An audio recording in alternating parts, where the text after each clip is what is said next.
ದಾವಣಗೆರೆ ಜಿಲ್ಲೆ ಹರಿಹರದಲ್ಲಿ ಶಂಕಿತ ಉಗ್ರನ ಬಂಧನ ಪ್ರಕರಣದ ತನಿಖೆಗೆ ಎನ್ಐಎ ಎಂಟ್ರಿಯಾಗಿದೆ. ಹರಿಹರ ಗ್ರಾಮಾಂತರ ಪೊಲೀಸ್ ಠಾಣೆಗೆ ಆಗಮಿಸಿದ ಎನ್ಐಎ ಅಧಿಕಾರಿಗಳು ಶಂಕಿತ ಉಗ್ರ ಸುಹೇಲ್ ಮತ್ತು ಆತನ ಸಹೋದರ ಶೋಯಬ್ನನ್ನ ಬೆಳಿಗ್ಗೆ 11 ಗಂಟೆಗಳಿಂದ ವಿಚಾರಣೆ ನಡೆಸುತ್ತಿದ್ದಾರೆ. ಶಂಕಿತ ಉಗ್ರ ಸುಹೇಲ್ ಮೊಬೈಲ್ ಪರಿಶೀಲನೆ ನಡೆಸ್ತಾ ಇರುವಂತಹ ಅಧಿಕಾರಿಗಳು ಯಾವ ವಾಟ್ಸ್ಆಪ್ ಗ್ರೂಪ್ಗಳಲ್ಲಿ ಇದ್ದ ಅನ್ನೋದನ್ನ ಪರಿಶೀಲಿಸುತ್ತಿದ್ದಾರೆ. ಕೆಲ ಮೆಸೇಜ್ಗಳನ್ನು ಡಿಲೀಟ್ ಮಾಡಿರುವ ಶಂಕೆ ವ್ಯಕ್ತವಾಗಿದ್ದು ಮೊಬೈಲ್ ಅನ್ನ ಬೆಂಗಳೂರಿನ ಎಫ್ಎಸ್ಎಲ್ಗೆ ಕಳುಹಿಸಲು ತೀರ್ಮಾನಿಸಿದ್ದಾರೆ. ಬೆಂಗಳೂರಿನ ಕೆಆರ್ಪುರಂನಲ್ಲಿ ನಡೆದಿದ್ದ ತ್ರಿಬಲ್ ಮರ್ಡರ್ ಸಂಬಂಧ ಆರೋಪಿ ಕೆನತ್ ಕಡೆಗೂ ಪೊಲೀಸರಿಗೆ ಸಿಕ್ಕಿಬಿದ್ದಿದ್ದಾನೆ. ಪಾಂಡಿಚೇರಿಯಲ್ಲಿ ಕಿಲ್ಲರ್ ಕೆನತ್ನನ್ನ ಪೊಲೀಸರು ವಶಕ್ಕೆ ಪಡೆದಿದ್ದಾರೆ. ಪ್ರೀತಿಸಿದ ಯುವತಿ ಜೊತೆಗೂಡಿ ಆಕೆಯ ತಂದೆ ತಾಯಿ ತಂಗಿಯನ್ನ ಕೊಲೆ ಮಾಡಿದ ಆರೋಪ ಕೆನತ್ ಮೇಲಿದೆ. ಕೊಲೆ ಮಾಡಿ ಇಬ್ಬರು ಆರೋಪಿಗಳು ಪ್ರತ್ಯೇಕವಾಗಿ ಪಾಂಡಿಚೇರಿಗೆ ತೆರಳಿದ್ರು. ಮೊನ್ನೆ ಶ್ವೇತಾಳನ್ನ ಪೊಲೀಸರು ಅರೆಸ್ಟ್ ಮಾಡಿದ್ರು. ಕೆನತ್ನನ್ನ ಪೊಲೀಸರು ಅರೆಸ್ಟ್ ಮಾಡಿ ಬೆಂಗಳೂರಿಗೆ ಕರೆತಂದಿದ್ದಾರೆ. ಇನ್ನು ಕೆಆರ್ಪುರಂನಲ್ಲಿ ತ್ರಿವಳಿ ಕೊಲೆ ಕೇಸ್ ಸಂಬಂಧ ಪೊಲೀಸ್ ಕಮಿಷನರ್ ಸೀಮಂತ್ ಕುಮಾರ್ ಸಿಂಗ್ ಪ್ರತಿಕ್ರಿಯೆಯನ್ನು ನೀಡಿದ್ದಾರೆ. ಮೊದಲು 6 ನಂತರ 10 ಟೀಮ್ ಮಾಡಲಾಗಿತ್ತು. ಆರೋಪಿಗಳ ಬಂಧನ ತುಂಬಾ ಕಷ್ಟ ಇತ್ತು. ಇವತ್ತು ಇನ್ನೊಬ್ಬ ವ್ಯಕ್ತಿಯನ್ನ ವಶಕ್ಕೆ ಪಡೆಯಲಾಗಿದೆ ಅಂತ ಹೇಳಿದ್ದಾರೆ. ಮೊದಲೇ 6 ಟೀಮ್ ನಂತರ 10 ಟೀಮ್ ರಚನೆ ಮಾಡಿ ಸದ್ಯಕ್ಕೆ 2 ಜನಗೆ ನಾವು ವಶಕ್ಕೆ ತಗೊಂಡಿದ್ದೀವಿ. ಇನ್ಸಿಡೆಂಟ್ ಆದಮೇಲೆ ನಮ್ಮ ಟೆಕ್ನಿಕಲ್ ಮಾಹಿತಿದ ಆಧಾರ ಮೇಲೆ ಮತ್ತು ಬೇರೆ ಬೇರೆ ಸೋರ್ಸಸ್ಸಿಂದ ಇಂಟೆಲಿಜೆನ್ಸ್ ಇನ್ಪುಟ್ಸಿಂದ ನಮ್ಮ ಪೊಲೀಸವರು ಒಳ್ಳೆಯ ಕೆಲಸ ಮಾಡಿ, ಯಾಕೆಂದರೆ ಅವ್ರು ಯಾವುದೂ ಮೊಬೈಲ್ ಯೂಸ್ ಮಾಡ್ತಿಲ್ಲ ಮತ್ತು ಇನ್ನೊಬ್ಬ ಆರೋಪಿ ಸಿಕ್ಕಲಿಕ್ಕೆ ಭಾಳ ಕಷ್ಟ ಇತ್ತು. ಆದರೆ ವೈಟ್ಫೀಲ್ಡ್ ಡಿವಿಷನ್ದು ಎಲ್ಲ ಕ್ರೈಮ್ ಟೀಮ್ ಸುಮಾರು 10 ಟೀಮ್ಸ್ ಇತ್ತು. ಆ 10 ಟೀಮ್ ಅವ್ರ ಜೊತೆಗೆ ಪಾಂಡಿಚೇರಿ ಪೊಲೀಸ್ದು 3 ಟೀಮ್ ಕ್ರೈಮ್ ಟೀಮ್ ಆ ರೋಲ್ ನಮಗೆ ಹೆಲ್ಪ್ ಮಾಡಲಿಕ್ಕೆ ಅಪ್ರಿಷಿಯೇಟ್ ಮಾಡ್ತೀವಿ. ನಿನ್ನೆ ರಾತ್ರಿ ಪಾಂಡಿಚೇರಿ ಪೊಲೀಸರ ಕೈಗೆ ಕೆನತ್ ಸಿಕ್ಕಿಬಿದ್ದ ದೃಶ್ಯ ನ್ಯೂಸ್ 18ಗೆ ಲಭ್ಯವಾಗಿದೆ. ಸ್ಥಳೀಯ ಎಎಸ್ಪಿ ಸಿಬ್ಬಂದಿ ನೆರವಿನಿಂದ ಕೆನತ್ ಪತ್ತೆಯಾಗಿದ್ದಾನೆ. ಲಿಕ್ಕರ್ ಔಟ್ಲೆಟ್ನಲ್ಲಿ ಕೆನತ್ ಎಣ್ಣೆ ಕುಡಿತಾ ಇದ್ದ. ಈ ವೇಳೆ ಆರೋಪಿ ಬಗ್ಗೆ ಮಾಹಿತಿಯನ್ನು ಪಡೆದಿದ್ದ ಸ್ಥಳೀಯ ಪೊಲೀಸರು ಸ್ಥಳಕ್ಕೆ ತೆರಳಿ ಲಾಕ್ ಮಾಡಿದ್ದಾರೆ. ಇನ್ನು ಪೊಲೀಸರು ಕಂಡೊಡನೆ ಆರೋಪಿ ಕೆನತ್ ಎಸ್ಕೇಪ್ ಆಗಲು ಪ್ರಯತ್ನಿಸಿದ್ದ ಮತ್ತು ಎಎಸ್ಐ ರಾಮಲಿಂಗಂ ಅವರು ಚೇಸ್ ಮಾಡಿ ಕೆನತ್ ಅನ್ನು ಸೆರೆ ಹಿಡಿದಿದ್ದಾರೆ. ಆರೋಪಿಯನ್ನ ಹಿಡಿದು ಪಾಂಡಿಚೇರಿ ಪೊಲೀಸರು ಕರ್ನಾಟಕ ಪೊಲೀಸರಿಗೆ ಒಪ್ಪಿಸಿದ್ದಾರೆ. ಅಯೋಧ್ಯೆಯ ರಾಮ ಮಂದಿರದಲ್ಲಿ ಭಕ್ತರಿಂದ ದೇಣಿಗೆ ಹಣ ಕಳವು ಪ್ರಕರಣದ ತನಿಖೆ ಚುರುಕುಗೊಂಡಿದೆ. ಎಫ್ಐಆರ್ನಲ್ಲಿ ಹೆಸರಿಸಲಾದಂತಹ 8 ಮಂದಿಯನ್ನ ಎಸ್ಐಟಿ ಅಧಿಕಾರಿಗಳು ಬಂಧಿಸಿದ್ದಾರೆ. ರಾಮಮಂದಿರ ಟ್ರಸ್ಟ್ನ ಪ್ರಧಾನ ಕಾರ್ಯದರ್ಶಿ ಚಂಪತ್ ರಾಯ್ನ ಕಾರು ಚಾಲಕ ಮತ್ತು ಆಪ್ತ ಸಹಚರ ರಮಾಶಂಕರ್ ಯಾದವ್ ಅಲಿಯಾಸ್ ಟಿನ್ನು, ಹಣ ಎಣಿಕೆಯ ಮುಖ್ಯಸ್ಥ ಅನುಕಲ್ಪ ಮಿಶ್ರಾ ಮತ್ತು ನಗದು ಎಣಿಕೆ ವಿಭಾಗದ ಉಸ್ತುವಾರಿ ಮತ್ತು ನಿವೃತ್ತ ಬ್ಯಾಂಕ್ ಉದ್ಯೋಗಿ ಸುಭಾಷ್ ಶ್ರೀನಿವಾಸ್ ಮತ್ತು ಹಣ ಎಣಿಸ್ತಾ ಇದ್ದಂತಹ ಅವಿನಾಶ್ ಶುಕ್ಲಾ, ಕರುಣೇಶ್ ಪಾಂಡೆ, ಮನೀಶ್ ಯಾದವ್ ಮತ್ತು ಲವಕುಶ್ ಮಿಶ್ರಾ ಮತ್ತು ರಮಾಶಂಕರ್ ಮಿಶ್ರಾನನ್ನ ಎಸ್ಐಟಿ ಅಧಿಕಾರಿಗಳು ಬಂಧಿಸಿದ್ದಾರೆ. ಅಯೋಧ್ಯೆ ರಾಮಮಂದಿರ ದೇಣಿಗೆ ಕಳವು ಪ್ರಕರಣ ಸಂಬಂಧ 8 ಆರೋಪಿಗಳ ಹಿನ್ನೆಲೆ ಮಾಡುತ್ತಿದ್ದ ಕೆಲಸದ ವಿವರ ನ್ಯೂಸ್ 18ಗೆ ಲಭ್ಯವಾಗಿದೆ. A1 ಆಗಿರುವ ಟಿನ್ನು ಯಾದವ್ ಟ್ರಸ್ಟ್ ಕಾರ್ಯದರ್ಶಿ ಚಂಪತ್ ರಾಯ್ ಚಾಲಕನಾಗಿದ್ದ. A2 ರವಿ ಮಿಶ್ರಾ ಹಣ ಎಣಿಕೆ ಸಿಬ್ಬಂದಿಯಾಗಿದ್ದ. A3 ಹಾಗೂ A4 ಆಗಿರುವ ಅನುಕಲ್ಪ ಮಿಶ್ರಾ, ಲವಕುಶ್ ಮಿಶ್ರಾ ಟ್ರಸ್ಟಿ ಅನಿಲ್ ಮಿಶ್ರಾ ಸಂಬಂಧಿ ಆಗಿದ್ದರು.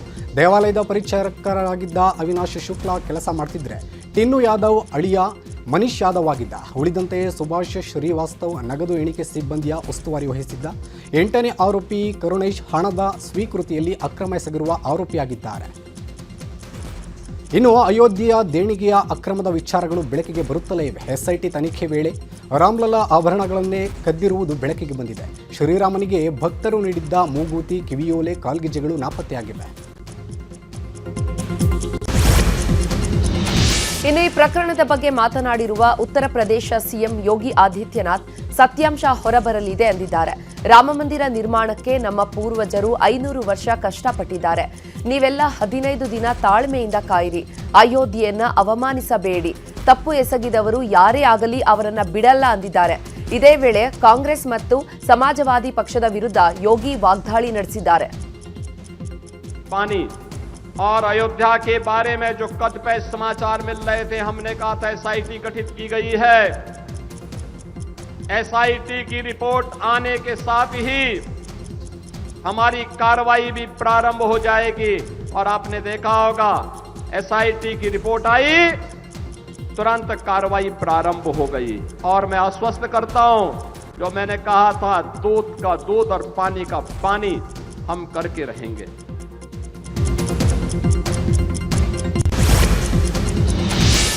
ಇನ್ನು ರಾಮಮಂದಿರ ದೇಣಿಗೆ ಹಗರಣದಲ್ಲಿ ತನ್ನ ಆಪ್ತ ಸೇರಿ 8 ಜನರ ಬಂಧನ ಆಗ್ತಿದ್ದಂತೆ ಚಂಪತ್ ರಾಯ್ ರಾಜೀನಾಮೆ ನೀಡಿದ್ದಾರೆ.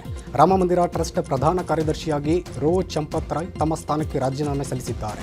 ಇದೇ ವೇಳೆ ಟ್ರಸ್ಟ್ನ ಸದಸ್ಯ ಅನಿಲ್ ಮಿಶ್ರಾ ಕೂಡ ತಮ್ಮ ಸ್ಥಾನಕ್ಕೆ ರಾಜೀನಾಮೆ ಸಲ್ಲಿಸಿದ್ದಾರೆ ಅಂತ ಮೂಲಗಳು ತಿಳಿಸಿವೆ. ಅಯೋಧ್ಯೆ ರಾಮಮಂದಿರದ ದೇಣಿಗೆ ಲೂಟಿಯಾಗಿದ್ದು ಪ್ರಪಂಚದ ರಾಮ ಭಕ್ತರಿಗೆ ಆಘಾತ ತಂದಿದೆ ಅಂತ ಮಾಜಿ ಡಿಸಿಎಂ ಕೆಎಸ್ ಈಶ್ವರಪ್ಪ ಹೇಳಿದ್ದಾರೆ. ಸರ್ಕಾರದ ಹಣ ಬಳಸದೆ ಸಾವಿರಾರು ಕೋಟಿ ದೇಣಿಗೆ ರಾಮ ಭಕ್ತರು ನೀಡಿದ್ರು. ಲೂಟಿಕೋರರನ್ನ ಬಂಧಿಸಿ ಕ್ರಮ ಕೈಗೊಳ್ಳಬೇಕು. ಇಷ್ಟರ ಮಟ್ಟಿಗೆ ಆಡಳಿತ ವೈಫಲ್ಯ ಅಲ್ಲಿ ಆಗಿದೆ.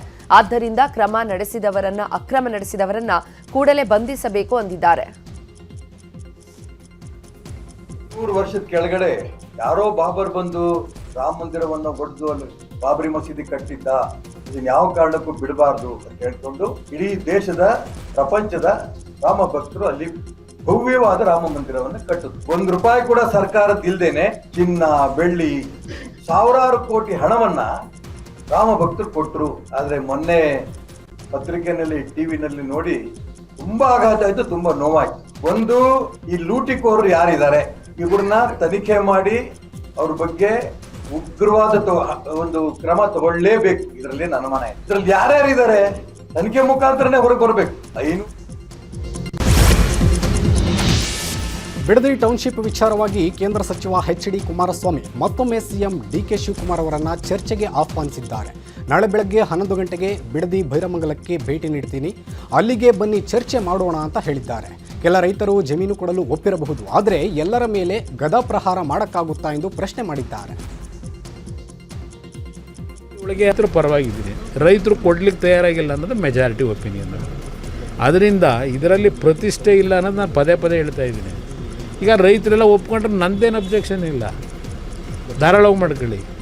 ಆದರೆ ಬಲವಂತ ಮಾಡಿ ರೈತರುಗಳನ್ನು ಬೇರೆ ಬೇರೆ ರೀತಿ ನೀವು ಅವ್ರನ್ನ ಎದುರಿಸ್ತಕ್ಕಂಥದ್ದಕ್ಕೆ ಹೋದ್ರೆ ಉಪಯೋಗ ಬರೋದಿಲ್ಲ. ಆ ಕಾನೂನು ವ್ಯಾಪ್ತಿ ಒಳಗೆ ಆ ರೈತರ ಪರವಾಗಿ ಏನು ಹೋರಾಟ ಮಾಡಬೇಕು, ಅದಕ್ಕೂ ಸಿದ್ಧತೆ ಮಾಡಬೇಕಲ್ಲ. ಹಾಗಂತೇಳಿ ಎಲ್ಲರ ಮೇಲೂ ಗದಾಪ್ರಹಾರ ಮಾಡೋದಾಗುತ್ತಾ? ಜನ ಒಪ್ಕೊಂಡು ಕೊಟ್ಟರೆ ನಂದೇನು ಅಬ್ಜೆಕ್ಷನು? ರೈತರ ಪರವಾಗಿದ್ದೀನಿ, ರೈತರು ಕೊಡ್ಲಿಕ್ಕೆ ತಯಾರಾಗಿಲ್ಲ. ಬಿಡದಿ ಟೌನ್ಶಿಪ್ ವಿಚಾರವಾಗಿ ಡಿಸಿಎಂ ಪರಮೇಶ್ವರ್ ಪ್ರತಿಕ್ರಿಯೆ ನೀಡಿದ್ದು, ರೈತರ ಒಪ್ಪಿಗೆಯನ್ನು ಪಡೆದು ಟೌನ್ಶಿಪ್ ಮಾಡ್ತೀವಿ ಎಂದಿದ್ದಾರೆ. ರೈತರಿಗೆ ಹೆಚ್ಚು ಪರಿಹಾರ ಬೇಕು ಅಂದ್ರೆ ಕೊಡೋಣ. ಎಐ ಹಬ್ಗೋಸ್ಕರ ಟೌನ್ಶಿಪ್ ಮಾಡ್ತಾ ಇಲ್ಲ. ಬೆಂಗಳೂರಿನ ಮೇಲೆ ಆಗ್ತಾ ಇರುವಂತಹ ಒತ್ತಡವನ್ನ ಕಡಿಮೆ ಮಾಡಲು ಟೌನ್ಶಿಪ್ ಮಾಡ್ತಾ ಇದ್ದೇವೆ ಅಂದ್ರು. ಇಲ್ಲ, ಟೌನ್ಶಿಪ್ಪು ರೈತರಿಗೆ ಒಕ್ಕಲೆಬ್ಬಿಸುವಂಥ ಕೆಲಸ ಮಾಡೋದಿಲ್ಲ.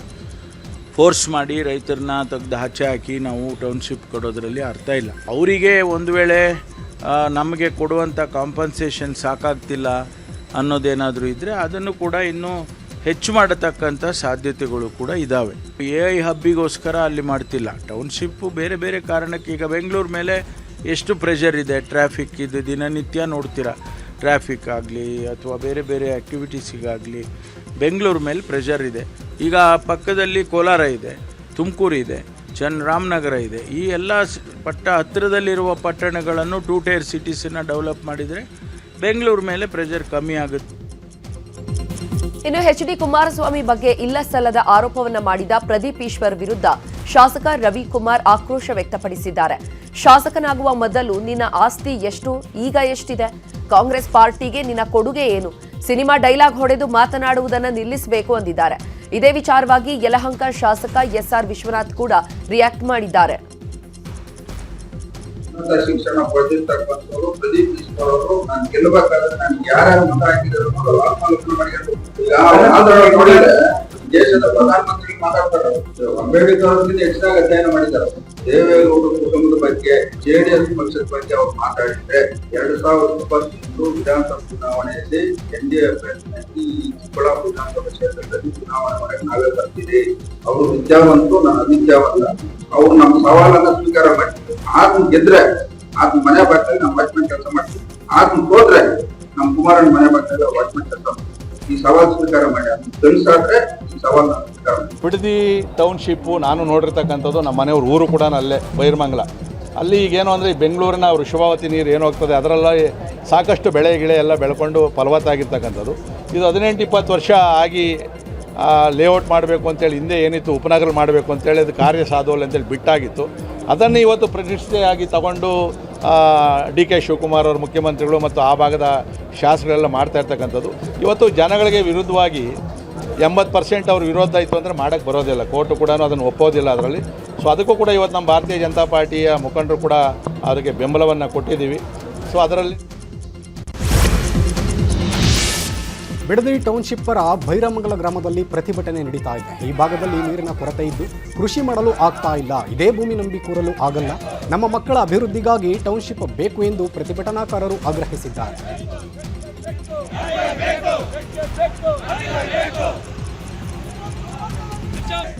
ನಮ್ಮ ಹೋರಾಟ ಇಷ್ಟೇ. ಇದನ್ನ ಅಕ್ವಿಯೇಷನ್ ಮಾಡಿ ರೆಡ್ ಝೋನ್ ಮಾಡಿದಂಥವರು HD ಕುಮಾರಸ್ವಾಮಿ ಅವರು. ಅವರ ಕಾಲದಲ್ಲಿ ರೈತರು ಹೋರಾಟ ಮಾಡಿದ್ರು, ನಾನು ನಿಲ್ಲಿಸ್ಬಿಟ್ಟೆ ಅಂತ ಹೇಳ್ತಕ್ಕಂಥದ್ದು ಶುದ್ಧ ಸುಳ್ಳು ಅದು.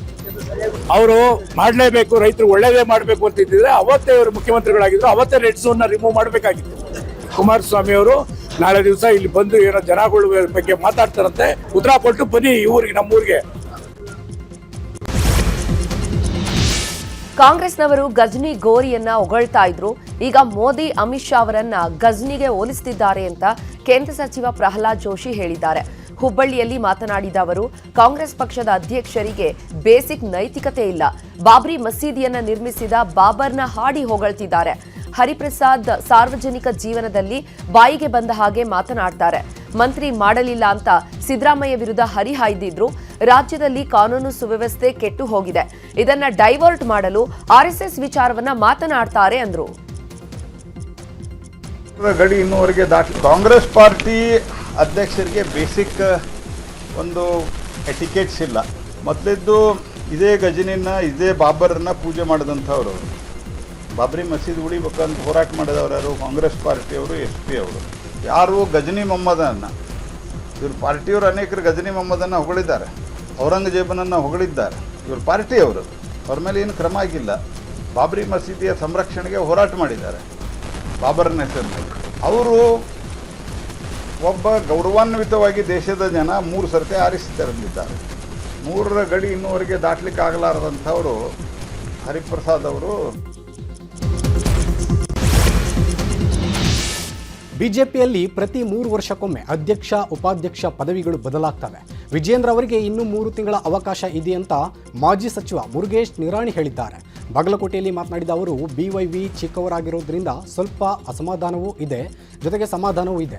ವಿಜೇಂದ್ರಗೆ ಇನ್ನೂ 3 ತಿಂಗಳು ಸಮಯವಿದೆ. ಹಿರಿಯ ಮಾರ್ಗದರ್ಶನ ಪಡೆದು ಪಕ್ಷ ಸಂಘಟಿಸಲಿ. ಬದಲಾವಣೆ ಪ್ರಶ್ನೆ ಬಂದರೆ ನನಗೆ ವರಿಷ್ಠರು ರಾಜ್ಯ ಬಿಜೆಪಿಯ ಜವಾಬ್ದಾರಿ ಕೊಟ್ಟರೆ ಹಗಲಿರುಳು ಪಕ್ಷಕ್ಕಾಗಿ ಶ್ರಮಿಸ್ತೇನೆ ಅಂತ ಹೇಳಿದರು. ತಿಳ್ಕೊಂಡು ಪ್ರತಿ 3 ವರ್ಷಕ್ಕೊಂದ್ಸಲ ಮಂಡಳ ಅಧ್ಯಕ್ಷರಿಂದ ಹಿಡಿದು ರಾಷ್ಟ್ರೀಯ ಅಧ್ಯಕ್ಷರಿಗೆ ಬದಲಾವಣೆ ಆಗ್ತಾ ಇದೆ. ಆದರೆ ಕೆಲವೊಂದಿಷ್ಟು ಅಸಮಾಧಾನವೂ ಇದೆ. ಅವ್ರ ವಯಸ್ಸಿನ ಚಿಕ್ಕವರಾಗಿರೋದ್ರಿಂದ ಇನ್ನು ಬರುವಂಥ ಉಳಿದಿರುವಂಥ ಸಮಯದಲ್ಲಿ ಅವ್ರ ಹಿರಿಯರ ಮಾರ್ಗದರ್ಶನವನ್ನು ತಗೊಂಡು ಅವರು ಇನ್ನೂ ಪಕ್ಷ ಸಂಘಟನೆ ಕಡೆ ಹೆಚ್ಚಿನ ಗಮನ ಕೊಟ್ಟರೆ ಒಳ್ಳೆಯದಾಗ್ತದೆ ಅನ್ನೋಂಥದ್ದಿದೆ. ಒಂದು ವೇಳೆ ಈಗಾಗಲೇ ಅದನ್ನು ಬದಲಾವಣೆ ಆಗುವಂಥದ್ದು ಎಲ್ಲಿ ಚರ್ಚೆ ಆಗಿಲ್ಲ.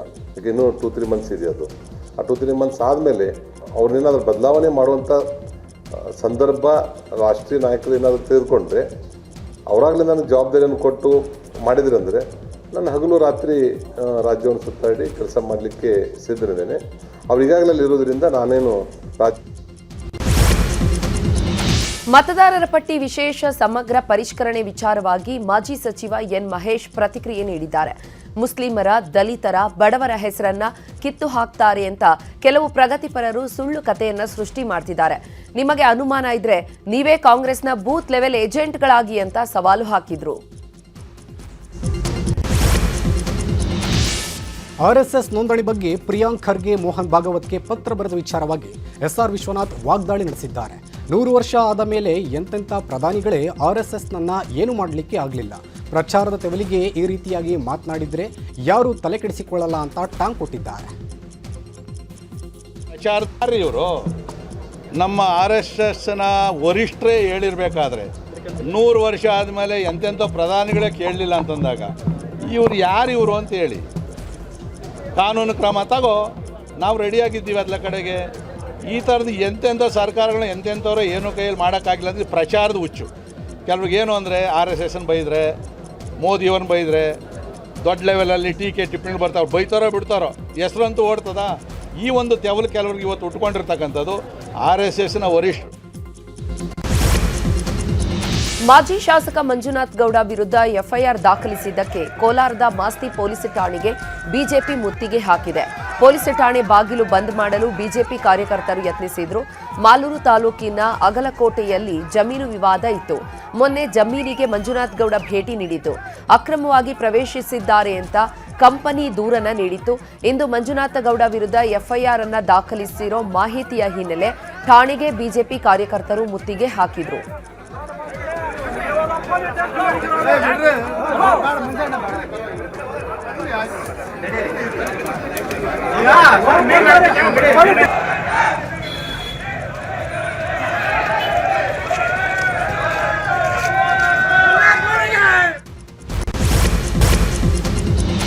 ಬೆಂಗಳೂರು ಹೊರವಲಯದ ದೇವನಹಳ್ಳಿಯಲ್ಲಿರುವಂತಹ ತಾಲೂಕು ಆಸ್ಪತ್ರೆಯಲ್ಲಿ ಸಮಸ್ಯೆಗಳ ಸರಮಾಲೆ ಹೆಚ್ಚಾಗಿದೆ.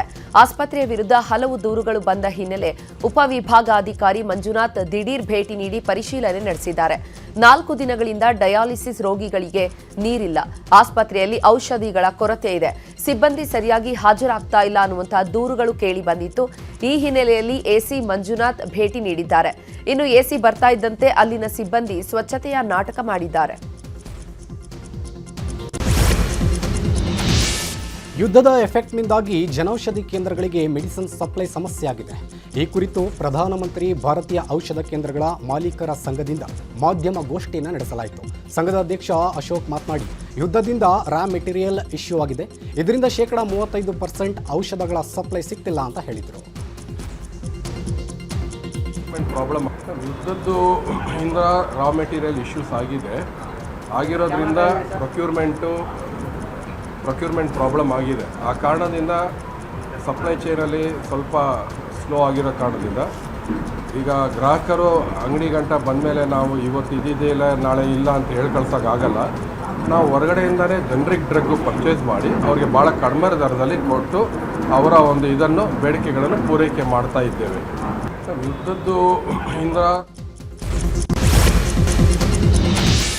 ಜಗಳ ಬಿಡಿಸಲು ಹೋದ ಪೊಲೀಸರ ಮೇಲೆಯೇ ಪುಂಡರು ಹಲ್ಲೆ ಮಾಡಿದ್ದಾರೆ. ಚಿಕ್ಕಬಳ್ಳಾಪುರದ ಗುಡಿಬಂಡೆ ತಾಲೂಕಿನ ಗರುಡಾಚಾರ್ಲಹಳ್ಳಿಯಲ್ಲಿ ಒಂದು ಘಟನೆ ನಡೆದಿದೆ. ಮೊಹರಂ ಆಚರಣೆ ವೇಳೆ ಗಲಾಟೆ ನಡೆದಿದೆ. ಈ ವೇಳೆ ಕಾನ್ಸ್ಟೇಬಲ್ ಮಹೇಂದ್ರ ಗಲಾಟೆಯ ವಿಡಿಯೋವನ್ನು ರೆಕಾರ್ಡ್ ಮಾಡಿದ್ದಾರೆ. ಇದನ್ನು ಗಮನಿಸಿದ ಶ್ರೀನಿವಾಸ್ ಹಾಗೂ ಕಾರ್ತಿಕ್ ಮಹೇಂದ್ರಗೆ ಹಲ್ಲೆ ಮಾಡಿ ಅವರ ಮೊಬೈಲ್ ಕಸಿದು ಎಸ್ಕೇಪ್ ಆಗಿದ್ದಾರೆ. ಗುಡಿಬಂಡೆ ಪೊಲೀಸ್ ಠಾಣೆಯಲ್ಲಿ ಶ್ರೀನಿವಾಸ್, ಕಾರ್ತಿಕ್ ಸೇರಿದಂತೆ ಹಲವರ ಮೇಲೆ ದೂರು ದಾಖಲಾಗಿದೆ.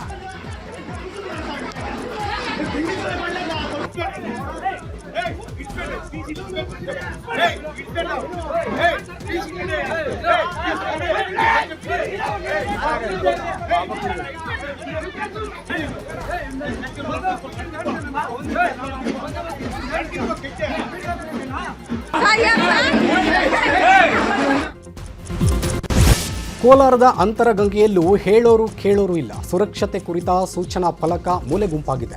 ಚೆಕ್ ಪೋಸ್ಟ್ಗಳಲ್ಲಿ ಸಿಬ್ಬಂದಿ ಇಲ್ಲ, ತಪಾಸಣೆಯೂ ನಡೀತಾ ಇಲ್ಲ. ಇದ್ದ 2 ಸಿಸಿ ಕ್ಯಾಮೆರಾ ಕಳ್ಳರ ಪಾಲಾಗಿವೆ. ಸಂಜೆಯಾದರೆ ಕುಡುಕರು, ಪುಂಡ, ಪೋಖರಿಗಳ ಅಡ್ಡೆಯಾಗಿ ಮಾರ್ಪಾಡಾಗುತ್ತೆ. ಅಧಿಕಾರಿಗಳ ನಿರ್ಲಕ್ಷ್ಯ ನ್ಯೂಸ್ 18 ರಿಯಾಲಿಟಿ ಚೆಕ್ನಲ್ಲಿ ಬಟ ಬಯಲಾಗಿದೆ. ವರ್ಷ ಆಗಿತ್ತು, ಆದರೆ ಇಲ್ಲಿ ಯಾವುದೇ ಸಿಬ್ಬಂದಿ ಯಾವುದೇ ಇಲ್ಲ. ಆ CC ಕ್ಯಾಮ್ರಾ ಎಲ್ಲ ಕಿತ್ತಾಕಿದ್ದಾರೆ. ಇಲ್ಲಿ ಕುಡುಕರು ಮತ್ತು ಬಂದು ಎಲ್ಲ ಗಾಂಜಾ ಹೊಡೆಯೋರು ಮತ್ತು ಜಾಸ್ತಿ ಆಗಿದ್ದಾರೆ. ಈಗ ಬಂಡೆಗಳ ಮೇಲೆ ಬಂದು ಗಾಚೂರು ಎಲ್ಲ ಹೊಡೆದಾಕ್ಬಿಟ್ಟು ಎಲ್ಲ ಬೇಜಾನ ಮಾಡ್ತಾರೆ, ಅಕ್ರಮ ಚಟುವಟಿಕೆ ಮಾಡ್ತಾರೆ. ನೋಡೋಕ್ಕೆ ಅಸಹ್ಯ ಆಗುತ್ತೆ. ಬಂಡೆ ಅಲ್ಲಿರೋ ತೊಂದರೆ ಯಾರು ಕೊಡ್ತಾಯಿಲ್ಲ. ಇಲ್ಲಿ ಆಚೆ ಕಡೆ ಬಂದವರೆ ಎಲ್ಲ ತೊಂದರೆ ಕೊಡೋದು. ತುಂಬ ಅನುಕೂಲ ಆಗುತ್ತೆ ಚೆಕ್ ಪೋಸ್ಟ್ ಮಾಡೋದ್ರಿಂದ. ಸರ್ ಆಗಿದೆ, ಒಂದು 4 ವರ್ಷ ಆಗಿದೆ, 4-5 ವರ್ಷ ಆಗಿದೆ. ಸಿಬ್ಬಂದಿ ಯಾರು ಇಲ್ಲ. ಬರ್ತಾರೆ, ಒಂದು ರೌಂಡ್ ಹಾಕ್ತಾನೆ ಹೋಗ್ತಾರೆ. ಇವಾಗ ಹುಣ್ಣಿಮೆಕೋ ಅಮಾವಾಸ್ಯೆಗೆ ಬಂದು ರೌಂಡ್ ಹಾಕೊಂಡು ಹೋಗ್ತಾರೆ. ರಾಜ್ಯದಲ್ಲಿ ಮುಂಗಾರು ಮಳೆ ಕೈಕೊಟ್ಟಿದೆ. ವರುಣದೇವನ ಕೃಪೆಗಾಗಿ ಬೆಳಗಾವಿ ಜಿಲ್ಲೆ ಹೊಕ್ಕೇರಿ ತಾಲೂಕಿನ ನೇರ್ಲಿ ಗ್ರಾಮದಲ್ಲಿ ಗ್ರಾಮಸ್ಥರು ಬಿಂದಿಗೆಗಳನ್ನು ಹಿಡಿದು ನೀಲಕಂಠೇಶ್ವರ ದೇವರಿಗೆ ಅಭಿಷೇಕವನ್ನ ಮಾಡಿದ್ದಾರೆ. ನೀಲಕಂಠೇಶ್ವರನಿಗೆ ಜಲಾಭಿಷೇಕವನ್ನ ಮಾಡಿದ್ರೆ ಮಳೆ ಬರುತ್ತೆ ಎನ್ನುವಂಥದ್ದು ಗ್ರಾಮಸ್ಥರ ನಂಬಿಕೆಯಾಗಿದೆ.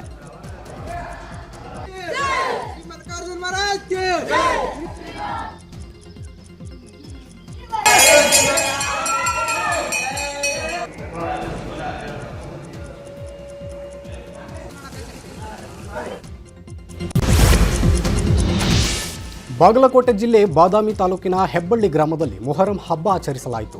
ಪ್ರತಿ ವರ್ಷದಂತೆ ಈ ಬಾರಿಯೂ ಮೊಹರಂ ಹಬ್ಬದಲ್ಲಿ ಹೆಬ್ಬಳ್ಳಿ ಅಜ್ಜ ಭವಿಷ್ಯವನ್ನು ನುಡಿದಿದ್ದಾರೆ. ಮೂಡಲ ದೇಶಕ್ಕೆ ಬಡವಲ ದೇಶಕ್ಕೆ ಬರ ಮಾತ್ರ ಬೀಳುತ್ತೆ ಬರ್ಕೋರಿ ಎಂದಿದ್ದಾರೆ. ರಾಜಕೀಯ ಭವಿಷ್ಯವನ್ನು ಕೂಡ ಅಜ್ಜ ನುಡಿದು ಅಚ್ಚರಿಯನ್ನು ಮೂಡಿಸಿದ್ದಾರೆ. ಮಾತ್ರ ಸುಮಾರು ಬರ್ತ್ರಪ್ಪ ಕಾಯವದಾನ ಅಂತ ನಮಗೂ ಗೊತ್ತೈತಿ. ಕಾಯವದಾನ ಅನ್ನೋದು ನಮಗೂ ಗೊತ್ತೈತಿ. ನೋಡ್ಬಿಡ್ರಿ, ಮೂಡಲ ದೇಶಕ್ಕೆ ಬಡವಲ ದೇಶಕ್ಕೆ ಬರ ಮಾತ್ರ ಬೀಳದಜ್ಜಿ ಬರ್ಕೊಂಡು ಬಿಡ್ರಿ. ಹೌದು, ಬರ ಬೀಳುತ್ತದೆ, ಬರ್ಕೊಂಡು ಏನ್ ಮಾಡೋನು? ಬದುಕೋದು ಹೆಂಗ? ಬದುಕ್ಸಾಕ ಒಂದ್ ದಾರಿ ಬೇಕ. ಬದುಕು ದಾರಿನೂ ಸಿಗ್ತೈತಿ. ಮತ್ತ ಅದನ್ನ ಹಾಲು ಮಾತ್ರ ಸುಮಾರು. ಆರೋಗ್ಯ ಮತ್ತು ದೈಹಿಕ ಫಿಟ್ನೆಸ್ ಬಗ್ಗೆ ಜಾಗೃತಿ ಮೂಡಿಸಲು ಮೈಸೂರಿನಲ್ಲಿ ಇದೇ ಜೂನ್ 28ರಂದು ನ್ಯೂಸ್ 18 ವತಿಯಿಂದ ನಮ್ಮ ರನ್ ಮ್ಯಾರಥಾನ್ ಆಯೋಜಿಸಲಾಗಿದೆ. ಮಕ್ಕಳಿಗಾಗಿ 1 ಕಿಲೋಮೀಟರ್ ಮತ್ತು 2 ಕಿಲೋಮೀಟರ್ ನಿಗದಿಪಡಿಸಲಾಗಿದೆ. 3, 5, 10 ಕಿಲೋಮೀಟರ್ ಓಟಕ್ಕೆ ಯಾವುದೇ ಸಮಯದ ಮಿತಿ ಇಲ್ಲ. 5 ಮತ್ತು 10 ಕಿಲೋಮೀಟರ್ ಓಟಕ್ಕೆ ನಿಗದಿತ ಟೈಮ್ ಫಿಕ್ಸ್ ಮಾಡಲಾಗಿದೆ. ವಿಜೇತರಾದವರಿಗೆ 1 ಲಕ್ಷ ಬಹುಮಾನವನ್ನು ನೀಡಲಾಗುತ್ತದೆ.